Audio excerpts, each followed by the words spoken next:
नमस्कार मित्रांनो, मतदार प्रत्येकासाठी, प्रत्येकजण मतदारासाठी.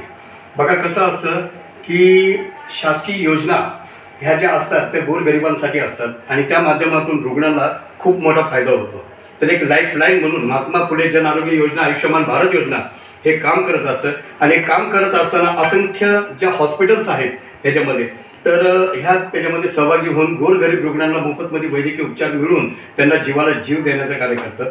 तसंच आजचं हे जे कार्य आहे आपण पुण्यामध्ये बालेवाडी हे बाणे रोडला जे आहे तिथं IIMS हॉस्पिटल आहे आणि हॉस्पिटलचे सुप्रिटेंडेंट सर नाव काय आपलं? डॉक्टर प्रवीण खडसे सरांचं खूप मोठं काम आहे. कारण की मी आज ह्या बाळासाठी आलो होतो, ह्या ताई आणि दादा जे आहेत ह्यांच्यासोबत मी आलो होतो. तर सर काय म्हणतात? आपण IIMS हॉस्पिटलमध्ये लहान बाळ होतं, त्याला एक असा आजार होता ज्याच्यामध्ये संडासची जागा नसल्यामुळे लघवी आणि संडास दोन्ही एकत्र होतो. तर अशा वेळेस आपण त्याचं ऑपरेशन करून आता सध्याला ते सगळं सेपरेट करण्याचं काम केलं. आणि हे महात्मा फुले योजनेअंतर्गत जी सरकारची योजना आहे अशा गोरगरीब पेशंटसाठी, त्याच्या अंतर्गत हा उपचार पूर्णपणे फ्री झालेला आहे. म्हणजे सर्वांना कळकळीची विनंती आहे की जितके असे आजारी पेशंट्स असतील तुम्ही अशा पेशंट्सला प्रॉपर डिरेक्शन देऊन प्रॉपर व्यवस्थित सांगून असे पेशंटचे फ्रीमध्ये आजार उपचार होऊन ते पेशंट एक चांगली लाईफ जाऊ शकतो. बरोबर. सर आपल्या हॉस्पिटलमध्ये कुठले कुठले उपचार होतात? आपलं हॉस्पिटल हे बाणेरमध्ये स्थित आहे. हे PMC सोबत PPP मॉडेलवर हॉस्पिटल आहे. ते सर्व प्रकारचे आजार होतात. लहान मुलांचे होतात, डोळ्यांचे होतात, ऑर्थोचे होतात, किडनीचे होतात, हृदयाचे होतात. इथं सगळ्या स्पेशालिटी असल्यामुळे सगळ्याच गोष्टी इथं कव्हर केल्या. बरं, ह्याच्यामध्ये कॅन्सरचे ऑपरेशन वगैरे आहेत का आपल्याकडे? कॅन्सरचे पण ऑपरेशन. कॅन्सरचे. तर मित्रांनो असंच आहे की महात्मा फुले जन आरोग्य योजना, आयुष्यमान भारत योजना आणि धर्मादाय अंतर्गत असलेले जे हॉस्पिटल्स आहेत तर त्या माध्यमातून गोरगरीब रुग्णांना मोफतमध्ये वैद्यकीय उपचार मिळतात. 1 मिनिटामध्ये जाणून घेऊया आपण. सर काय सांगाल तुम्ही बाळासाठी कसं ट्रीटमेंट मिळालं तुम्हाला? तुमचं नाव सांगा. चांगले भेटले. तुमचं नाव काय? तुषार राजू जाधव. राहायला कुठं तुम्ही? केडगाव बोरपालके. बरं, आणि काय झालं होतं बाळाला?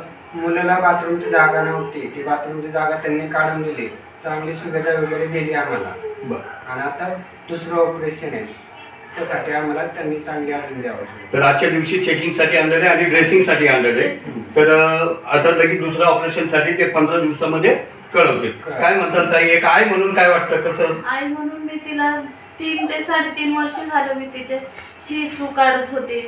खूप तिला त्रास व्हायचा, तिला इतका त्रास व्हायचा, भयंकर त्रास व्हायचा. पण हे तर दवाखान्यात आल्यापासून या सरांनी मला हे केलं, म्हणजे खूप छान ऑपरेशन तिचं केलं. मी त्यांची खूप खूप आभारी आहे. आणि कसं असतं आणि असं म्हणते की हे हॉस्पिटल ह्या बाळासाठीच झालं होतं. म्हणजे हे हॉस्पिटल जे आहे ते माझ्या बाळासाठी झालं तयार असं त्यांना वाटतंय. म्हणजे हे जे भावना आहेत तर आता मित्रांनो कसं असतं की देवाला हुडकायला कुठल्या देवळामध्ये जाण्याची गरज नसती. देव हा माणसाच्या रूपात असतो आणि सरांच्या रूपामध्ये देव आहे, ह्या हॉस्पिटलमध्ये देव आहे. कारण की महात्मा फुले जन आरोग्य योजना आणि त्याच्या पलीकडे जाऊन एक माणुसकीचं जे नातं असलं ते नातं जपलं सरांनी आणि त्यांच्या संपूर्ण टीमनी. जे आता व्हिडिओ घेत आहेत ते अमोल मोरे सर, तर ते सुद्धा इतकं म्हणजे त्यांनी गेल्या वर्षी मला फोन केला होता. मी त्यांचे पण आभार व्यक्त करतो की त्यांनी मला या हॉस्पिटलला भेट देण्यासाठी आज बोलवलं होतं. तर मित्रांनो धन्यवाद. तुम्ही असंच या हॉस्पिटलला कधीही पुण्यातल्या गरजू रुग्णांनी याचा लाभ घ्यावा. आणि सर आपण या हॉस्पिटलचं शिबिर सुद्धा घेऊया मधुतारा फाउंडेशनचं. तर नक्कीच गोरगरिबापर्यंत पोहोचून आपण या गोष्टी त्यांना देऊ. जास्तीत जास्त व्हिडिओ लाईक करा, शेअर करा, सबस्क्राईब करा आणि शेवटच्या वर्गापर्यंत पोहोचवा ज्याला गरज आहे. धन्यवाद. जय हिंद, जय महाराष्ट्र.